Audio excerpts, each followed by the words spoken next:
Hello people, 1, 2, 3, smile! Hello, hello, hello! Hello Philippines! Hello world! Panibagong buhay, panibagong pag-asa. Ito po si Kalabs TV Vlog na sa inyo'y bumabati. Chawot! Another day, another vlog na naman tayo. Matagal din po tayong hindi nakapag-vlog.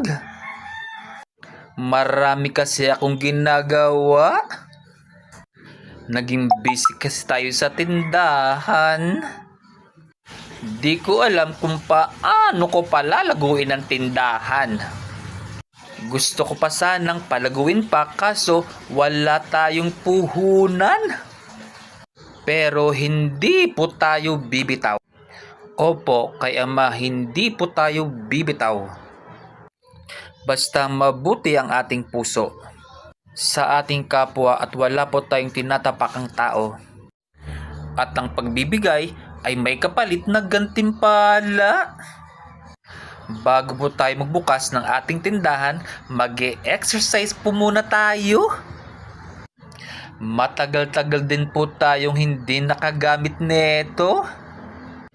Ang fully exercise, ngayon lang ulit. Mga kalabs, may napansin pa kayo sa paligid? Opo, yan nga po. Mas naging kaaya-aya ang bahay ko. Ay, mali pala. Yung inuupahan ko pala. Naglagay na ako ng floor mat. Diba mas maganda na? Kahit mag-isa tayo sa bahay, marami pong tutulong sa atin. Hindi natin namamalayan. Sinagot na ni Ama ang panalangin ko.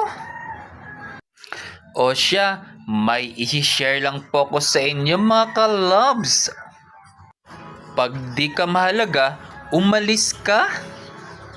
Pag hindi ka pinapahalagahan, iwan.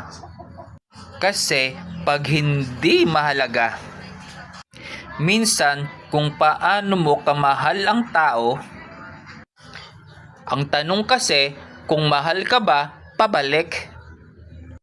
Kasi pag hindi, pakawalan, palayain. Huwag mong saktan ng paulit-ulit ang sarili mo. Nagigets mo?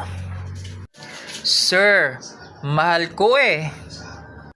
Ang tanong kasi, kung mahal ka rin, pabalik. Kasi pag hindi babalik, at babalik tayo sa senaryo, at masasaktan ka lang ulit. So, tanggapin mo, pakawalan mo, para makakilala ka naman ng bagong papahalagahan ka. Hindi yung ipinipilit mo yung sarili mo. Naintindihan po ba? Huwag matigas ang ulo mga kalabs. Tama na ang sakit. Enough na ang pagkukunwari. Yung may mga partner dyan o asawa, magising na. Ito po si Kalabs TV Vlog na nagsasabing paalam hanggang sa muli. Bye-bye!